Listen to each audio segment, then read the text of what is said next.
Hi friends, ఎలా ఉన్నారు friends? ముస్లింలు పంది మాంసాన్ని ఎందుకు తినరు, దాని వెనుక దాగి ఉన్న ఆ బలమైన కారణం ఏంటో ఈ వీడియోలో తెలుసుకుందాం.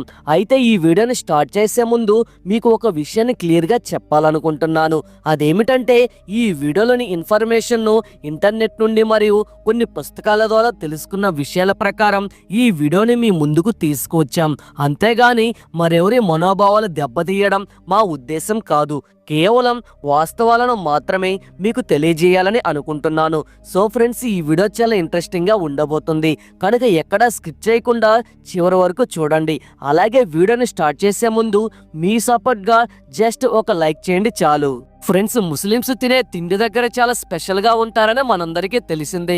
వారి మత ఆచారాల ప్రకారమే వారు తినే తిండి నుండి వారి అలవాట్లు దినచర్యలు ఉంటాయి. చాలా మంది ముస్లిం సోదరులు ఇస్లాం గ్రంథాల ప్రకారమే తమ జీవితాలను గడపాలని కోరుకుంటారు. ముస్లింలందరూ మాంసాహారాన్ని ఎంతో ఇష్టంగా తింటారు. అయితే ఈ మాంసాహారాన్ని తినే విషయంలో కూడా ముస్లిమ్స్ కొన్ని నియమాలను పాటిస్తారు. ఇస్లాం మతంలో మద్యపానం పూర్తిగా నిషేధించబడింది. అంటే ముస్లిమ్స్ ఇట్టి పరిస్థితుల్లో కూడా మద్యం అనేది సేవించరాదు. అదేవిధంగా ముస్లిమ్స్ పంది మాంసాన్ని తినడం ఇస్లాం మతం ప్రకారం నిషేధించబడింది. అయితే దీని వెనుక ఉన్న అసలు కారణం ఏంటి అంటే ముస్లిమ్స్ పవిత్ర గ్రంథమైన ఖురాన్లో హలాత్ గురించి చెప్పబడింది. హాలత్ అనే పదం అరబ్బీ నుంచి వచ్చింది. హాలత్ అంటే ధర్మబద్ధమైనది అని అర్థం. ప్రపంచంలోని ముస్లింలందరూ ఈ సంప్రదాయాన్ని పాటిస్తారు. హాలత్ కి ఆపోజిట్ వర్డ్ హారం. దీని అర్థం నిషేధించబడినది లేదా అనైతికమని. అయితే ముస్లింలు జంతువుల మాంసాలను హలాం చేసిన తర్వాతే తినాలి అని వారు దృఢంగా నమ్ముతారు. హలాల్ అనేది జంతువును వధించేందుకు వాడే ఒక పద్ధతి. ఇందులో మొదటగా జంతువుల మెడ దగ్గర నరాన్ని కోసి రక్తం బయటకు వచ్చేలా చేస్తారు. ఆ రక్తం జంతువుల శరీరంలోనే ఉంటే దానిని తినడం వల్ల మనకు జబ్బులు వస్తాయని మహమ్మద్ ప్రవక్త చెప్పారు. ముస్లింస్ మత ఆచారం ప్రకారం చనిపోయిన జంతువుల మాంసం తినడం అనేది హారం. అంటే ఏదైనా ఇతర కారణాల వల్ల చనిపోయిన జంతువుల మాంసం తినడం ఇస్లాంలో నిషేధించబడింది. అయితే అల్లాహ్ కరుణామయుడు, దయామయుడు అని ముస్లింల సోదరుల నమ్మకం. ఒకవేళ ఏదైనా పరిస్థితుల్లో హారం మాంసాన్ని తిన్నా కూడా అల్లాహ్ క్షమిస్తాడు. కానీ ఎట్టి పరిస్థితుల్లో పంది మాంసం మాత్రం తినకూడదు అని ఇస్లాం మత పెద్దలు చెప్పారు. మాకు దొరికిన కొంత సమాచారం ప్రకారం బైబిల్లో కూడా ఈ పంది మాంసాన్ని నిషేధించారు. మరి పంది మాంసం తినడం వల్ల అసలు ఏమవుతుంది, ఎందుకు ఈ పంది మాంసాన్ని నిషేధించారు అని తెలుసుకోవాలంటే ముందుగా మనం పంది గురించి తెలుసుకోవాలి.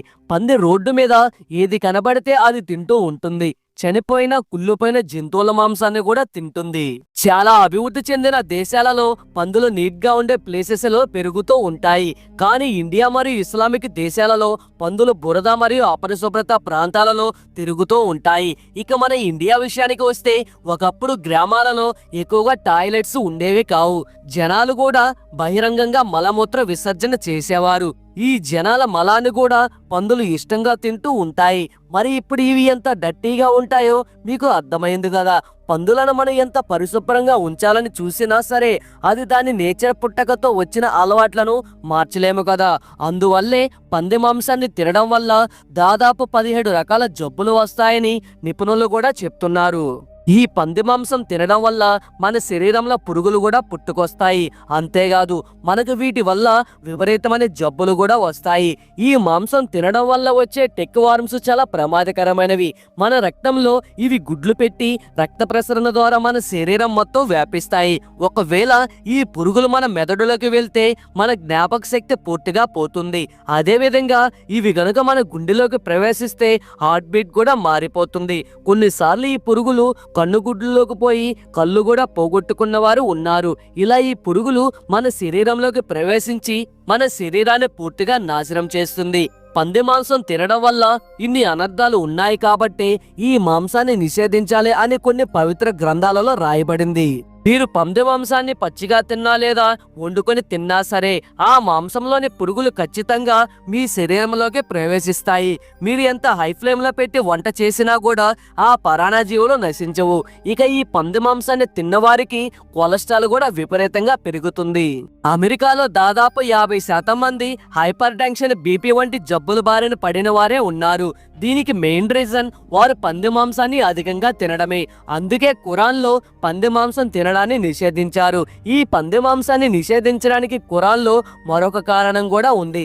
అదేంటంటే పంది నీటిని ఎక్కువగా తాగుతుంది. ముఖ్యంగా పిల్లలకు పాలిచ్చే తల్లి పంది అయితే రోజుకి దాదాపు 30 లీటర్ల నీటిని తాగుతుంది. మనం గమనించినట్లయితే ఇస్లామిక్ దేశాలన్నీ దాదాపు ఎడారి ప్రాంతాలే కాబట్టి అక్కడ నీరు అనేది ఎక్కువగా దొరకదు. అందుకే పందుల పెంపకం ఆ మతంలో నిషేధించబడింది. సో ఇది ఫ్రెండ్స్ ముస్లిమ్స్ పంది మాంసాన్ని తినకపోవడానికి గల కారణం. మరి ఈ వీడియో కనుక మీకు నచ్చినట్లయితే ఒక లైక్ చేసి ఈ వీడియో మీద మీ అభిప్రాయం ఏంటి అనేది కామెంట్ రూపంలో తెలియజేయండి. అలాగే ఇలాంటి మరెన్నో ఇంట్రెస్టింగ్ వీడియోస్ కోసం వెంటనే మన ఛానల్ని సబ్స్క్రైబ్ చేయండి. Thank you friends. Thanks for watching. Next వీడియోలో మళ్ళీ కలుసుకుందాం. జై హింద్ అండ్ జై భారత్.